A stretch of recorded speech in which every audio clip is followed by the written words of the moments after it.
Hello and welcome to this video on writing an effective job advert. My name is the Anonymous Advisor and I'm here to guide you through the process of recruiting staff safely and successfully. This video will provide tips, tricks and effective ways that you can ensure that the job advert that you produce gets the highest response rate. The audience of this video is designed for those who need advice and guidance in writing a job advert. This may be because they've never recruited before or they are not familiar with what can and can't go in an advert. Equally, this video is designed for those who want advice and guidance to ensure that their advert stands out from all the others. People need to be increasingly aware of the risk of discrimination, particularly in job adverts, so I'll provide advice and guidance on this too. This video is also supported by other guides that I've provided from both employee and employer perspectives. These range from effective job searching, writing a successful CV, or how to write a job description and person specification which will attract the right candidates. Before commencing a job advert, there's a few checkpoints that you may wish to consider.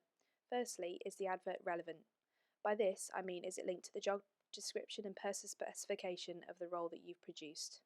The job description and person specification will give you the basis from which to draft an advert, so you shouldn't need to think about reinventing the wheel. Secondly, is the advert non-discriminatory? A job advertisement must be carefully worded so that it encourages applicants from all of those that are suitable for the job without discriminating. I'll provide examples of both the different types of discrimination, but also what could deem discriminatory later on. Finally, you need to consider whether the advert is going to attract candidates. One of the first mistakes that people make when recruiting is to forget that it's a two-way process. Although it's imperative that you, the employer, gets the right candidate, equally the candidate wants to see that you're someone that they want to work for. Now we're evolving out of the recession, the job market is changing to allow employees flexibility to be picky for who they choose to work for. Not only this, but the online job search engines are being saturated by a huge number of adverts from different employers on a daily basis.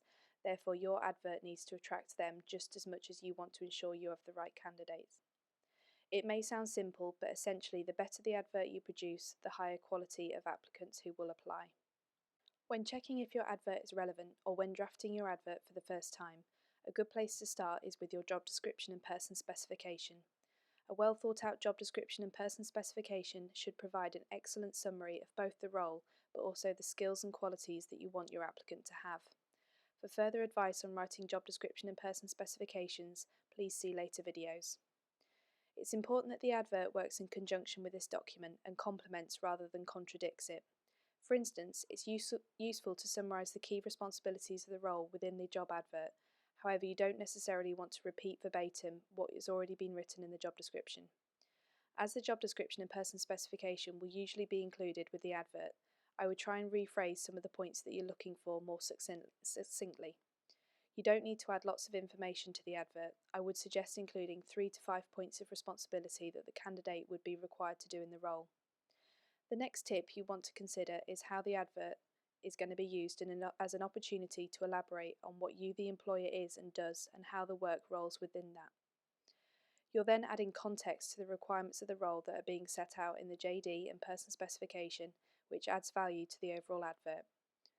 Once you've reviewed the responsibilities of the role that have been set out in the job description, I would suggest doing the same with the requirements of the applicant that are set out in the person specification.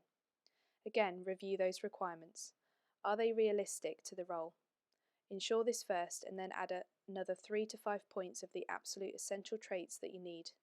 Again, I'd consider using a mixture of skills, experience and qualifications in this so the applicant can see the variety. You may want to consider adding some context to this section. For instance, are you a positive about disability or 2 ticks employer? If so, there's a chance you'll have a minimum criteria that an applicant who discloses a disability needs to demonstrate. If you do adhere to this, refer to it in the advert. Equally, if there's some non-essential or desirable criteria that you would like and you're willing to provide opportunities for training or support to achieve that criteria, make reference to it. It's a great way of allowing the applicant to see that you're flexible and open-minded. One of the most crucial parts of a job advert is to make sure it is not discriminatory in any way against any protected characteristic. This can include, but is not limited to, age, sex, race, gender or religion. Examples of what could deem discriminatory is to ask for a specific person such as a female. Another example could be asking for a particular age range to apply.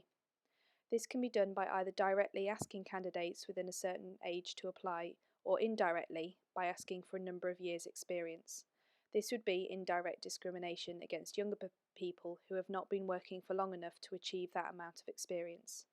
What would be better to do here is to ask for evidence of certain achievements rather than years of experience. This could be such as managing people or experience of managing change. Another term that could be regarded as discriminatory could be asking for someone to drive. If the role does not absolutely require driving, this could be seen as discriminatory against those who are unable to drive or unable to travel without a car. Discrimination can be seen as a complicated subject, so I've referred to some jargon that is often used for your information. I will do a video later on specifically on discrimination for you to refer to. The first term is indirect discrimination, and an example of this is asking for years of experience. This basically means that without directly asking for it, you're setting some form of criteria which means a certain demographic couldn't apply. Conversely, direct discrimination, which is essentially what it says, when you're asking directly for a certain demographic. The third point, which is very relevant to understand, is a term called positive action. This means that there are occasions when you are allowed to discriminate by asking for a particular demographic, and this is because of a legitimate reason. For instance, you may be responsible for a care home that supports female service users. When looking for a care worker, you may want just females to support the female residents. This is an example of positive action. When creating your advert, it's really helpful to have in the back of your mind whether or not it's going to attract candidates. In order to do this, I suggest using a funnel type technique. This encourages you to phase down the advert from the broader topics such as the organisation and department context, down to the individual requirements of the role itself. That way you're adding context as you write the advert. I would suggest the first element you put in the advert are the points or the summary. This would start with the key information about the role which is going to grab the attention of applicants. For instance, putting down the salary, hours, job title and contract information such as fixed term or permanent will provide the initial information which will allow a candidate to know whether or not the essentials of the role are for them. Secondly, I would put a quick statement of what you're looking for. Use adjectives such as enthusiastic or confident, and this is a great way of starting the advert to attract the attention of applicants. The next part to consider on the advert is to start with some organisational information. For instance, what goods or services do you provide? Do you have any awards such as Investors in People or a Top Employer Award? How many staff do you have? How many sites do you have? All of this provides initial information for the applicant. Secondly, what department will the role sit in? What's the purpose of this department? How do they serve the rest of the organisation? For instance, the role may sit within the administration service, which is a key part of the organisational efficiency service. The role may support managers and staff and ensures consistency and cost-effective bookings and processes. Finally, you need to include information about the role. This is where you'd refer to the job description and person specification to support you. You need to include enough information so that the applicant understands the role, but equally not too much where you're over-repeating yourself. The final part of the advert structure is the information about the recruitment process. This will be where you want to include information about whether you want an application or CV. Some websites will format this for you, which I'll discuss in my video on advertising. You may also include information about timescales, such as the application closing date or the interview dates. This is particularly useful if an applicant knows in advance when the interview date is, as it not only allows them to keep the date free, but also manages their expectations for when they expect to know by if they've been shortlisted.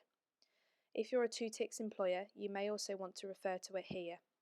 Finally, you may want to add information on what the selection process will be, for instance if it's an interview or an assessment centre. Again, I'll give further advice and support on this in a later video. Finally, I want to refer to a summary checklist of the advert process to ensure everything you've considered is there. Once you've finalised your advert, I would suggest referring to this checklist to ensure that it's attractive, interesting and relevant to the role. I would also suggest that you check that the advert isn't too long or wordy. You don't want to bore candidates. Also, is the advert non-discriminatory? Are you alluding to anything that could be seen as discrimination? Also, is the role an accurate reflection of what the role is and is going to look like? Make sure these points are covered, and it's really important that you do so. And that's it for this video on producing an effective job advert. I hope you find the advice and guidance useful when considering how your advert will ensure that it stands out from the others. Please remember to subscribe and like this video, and you can also follow me on Twitter, which is @theAnonAdvisor, and also look at my blog and on more of my videos. I shall see you on my next video. Thank you.